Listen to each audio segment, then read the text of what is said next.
un comunicado del Ministerio de Capital Humano que advirtió sobre la brecha educativa tras los resultados de la evaluación, que también destaca la influencia del contexto socioeconómico en el rendimiento escolar. El Ministerio de Capital Humano publicó los resultados de las pruebas Aprender Secundaria 2024, revelando un desempeño dispar entre lengua y matemática. Mientras el 58% de los estudiantes alcanzó o superó el nivel satisfactorio en lengua, solo el 14% logró el mismo resultado en matemática. Vamos a hablar con la educadora especializada en innovación pedagógica, inteligencia emocional y neuroeducación, Eugenia Cosini. ¿Por qué se mantiene cada vez que hay una prueba este problema, y particularmente con matemáticas en los chicos que van a las escuelas argentinas? Eugenia, ¿qué tal? ¿Cómo le va? Buen día. Hola, buen día. ¿Cómo estás, Fernando? ¿Todo bien? Bien, muy bien. Bueno, contanos un poco cuál es tu parecer ante estas pruebas que vuelven a reiterarse, ¿no? Sí, mira, en realidad no esta vez salió bien lengua, no siempre sale tan bien lengua. Yo creo que incluso uno de los grandes problemas que tiene matemática es la falta de comprensión de los estudiantes. Muchos chicos no comprenden incluso las consignas. Estamos en escuelas que en general presentan, todas las escuelas, las públicas y las privadas, de base una disparidad en el aprendizaje en el mismo aula, que hace que los docentes cada vez tengan menos herramientas para acompañar a los chicos. Y por otro lado, por supuesto, la complejidad del pensamiento matemático, que implica cierto grado de concentración, de pensamiento abstracto, de sentarse en una silla a pensar. Hoy las nuevas generaciones es una de las cosas que más les está costando en un contexto donde viven sobreestimulados. Entonces, todo lo que implica tiempo de pensamiento y de razonamiento les cuesta mucho más que nos costaba hace un tiempo. Bien, esas son particularidades de los alumnos, sí, llenos de complejidades para poder entender exacto, una materia que siempre ha sido difícil, pero que ahora sí, se ha puesto realmente dura. ¿Cuánto tiene que ver con esto el educador? ¿El educador alcanza los niveles de excelencia que se necesitan y los chicos siguen duros como una piedra para poder entenderlos?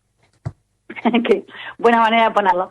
No, mira, yo creo que hoy tenemos un montón de temas para abordar, ¿no? No podemos quedarnos con el resultado per se. No, primero, en la escuela tenemos un sistema educativo que no acompaña. La realidad es que, si bien los diseños curriculares se van modificando, no se modifica el entrenamiento a los docentes. E incluso, suponete que modificaran los diseños curriculares de los profesorados, ya tenés el 100% del profesor que está dando clase, o el 90% ya está recibido, y no hay una preparación, como que toman decisiones políticamente, y admiro al político que hace política, es algo que yo nunca haría, pero quiero decir, sentados en una silla, vos tomás haces un análisis, tomás una decisión, pero no entendés que para que eso pase hace falta varias cosas. Uno, presupuesto.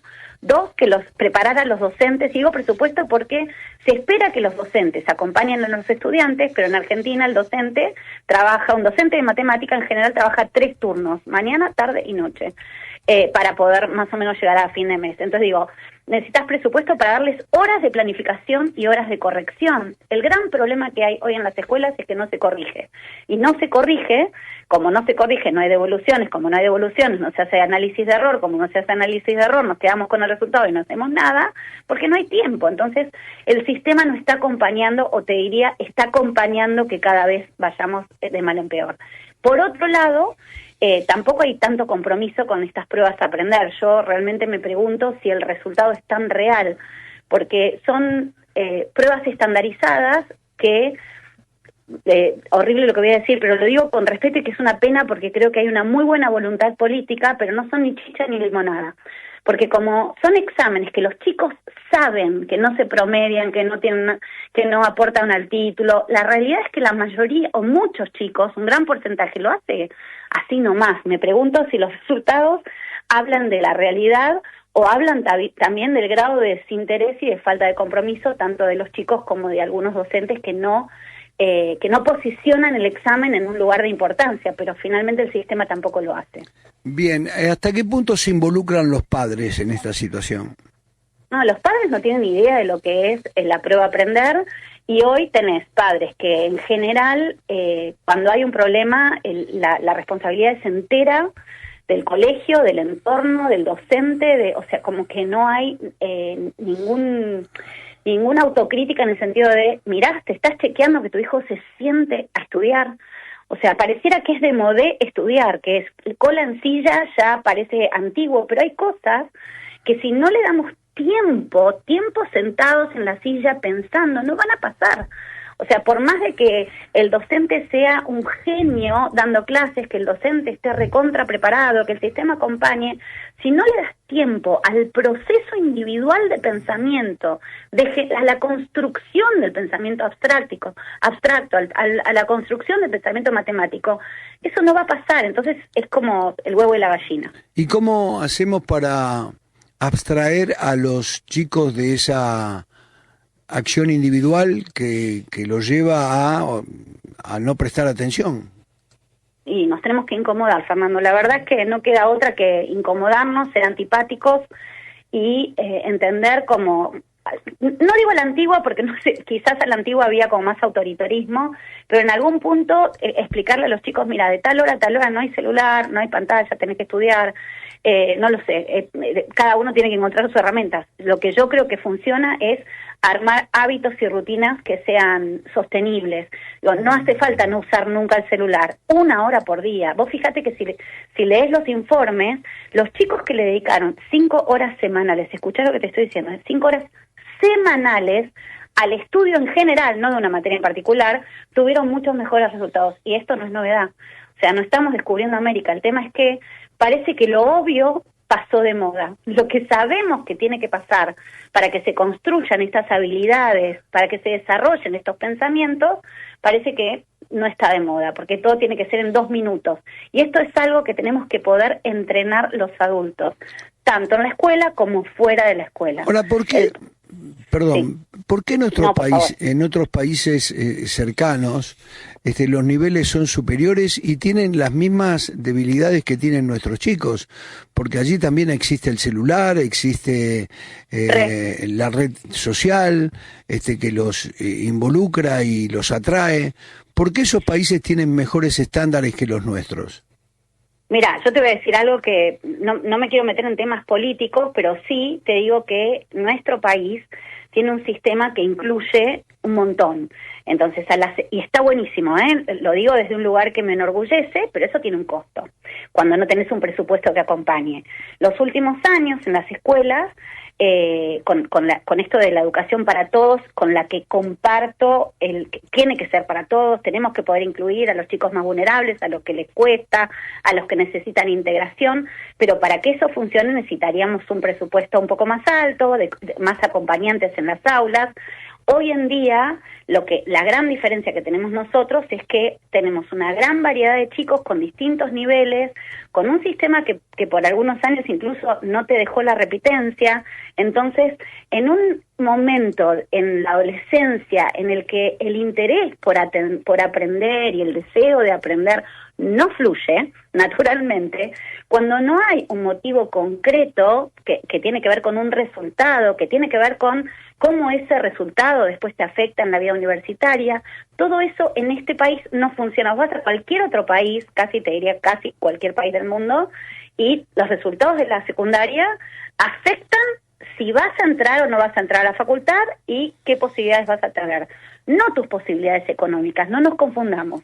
Tus resultados académicos. Lo que pasa es que es cierto que ahí entra un tema de injusticia social y es donde volvemos al huevo a la gallina, donde qué está bien y qué está mal. Pero si me preguntás cuál es la gran diferencia, la diferencia está ahí, en que las escuelas acompañamos un montón a chicos que les cuesta más, que necesitan más ayuda, y en acompañar a estos chicos dejamos de hacer otras cosas porque es imposible hacer todo a la vez con la estructura que tenemos hoy. Ahora, este es un problema que viene de lejos, no es un problema de este tiempo y de la realidad social de la Argentina de hoy. Es un problema que viene de hace mucho tiempo. Mucho, ¿sí? ¿Está en declive entonces la calidad social de la Argentina, la atención de lo que está pasando? ¿Es más individualista? ¿Se salva sola? ¿Cómo es la historia? Mira, nada ni nadie se salva solo. Me parece que tenemos que empezar a construir puentes de comunicación, incluso entre ideas diferentes. Creo que la educación debiera ser el lugar ideal para construir criterios desde las ideas diferentes. O sea, no hay lugar más interesante para trabajar que en la educación. Y para eso tenemos que dejar los egoísmos políticos, las miradas personalistas y empezar a pensar que ningún país crece si la educación no mejora. Hay que poner foco, vos fíjate que ser docente... Pero vos sabés que yo quisiera quitar la realidad política argentina y abarcar un poco más la sociedad sin colores. Yo digo... ahí va. Sí, cuando decís ahí va, dale. Ahí va, no, digo, eso es lo que tendría que pasar en las escuelas, lamentablemente no pasa, Fernando. No ni pasa. En la escuela ni en ningún lado. Digo, creo que todavía hay mucho egoísmo. Y creo que va por ahí, va por entender que la educación va más allá de las ideas, va más allá de la diferencia de ideas, de los colores políticos, y sí creo que lo que está faltando realmente, más allá de los colores y seamos arcoíris, más allá de todo, está faltando la conciencia de la importancia de la educación. Vos fíjate que el docente, y no lo digo desde ser docente, digo, de verdad, estoy convencida de que el ser docente es un trabajo, primero que hoy es un deporte de riesgo, de verdad, o sea, porque no tenés herramientas, es muy complejo, y además está mal pago, mal visto socialmente. Nadie te va a decir, si tu hijo está estudiando docente, ¡oh, qué bien, docente! No te van a decir lo mismo que si estudia abogacía, ingeniería, qué sé yo, no sé, de medicina. Digo, creo que todavía no está posicionado en un lugar, y eso tiene que ver con la mirada que tenemos de la importancia de la educación. Y si no le das importancia, vos fíjate, pasa como con las pruebas de aprender, finalmente si no le das importancia no sirven, porque de nuevo vuelven a no darte todas las herramientas que te podrían dar. Si le querés dar importancia, entonces valorá el proceso de los chicos, valorá el esfuerzo. Si querés que los chicos se esfuercen, bueno, valoremos el esfuerzo. No tenemos un sistema que valore el esfuerzo, y eso es un problema, Bien, ¿el mismo nivel se da en toda la Argentina, el sur, el centro y el norte? No, y tampoco se da en los mismos sectores socioeconómicos. Esto es algo que es real. No, por supuesto que no tenemos esto existe en todo el mundo, no es en Argentina. Vos vas a Estados Unidos y depende del barrio donde vivís, son las posibilidades que tenés. Tremendo.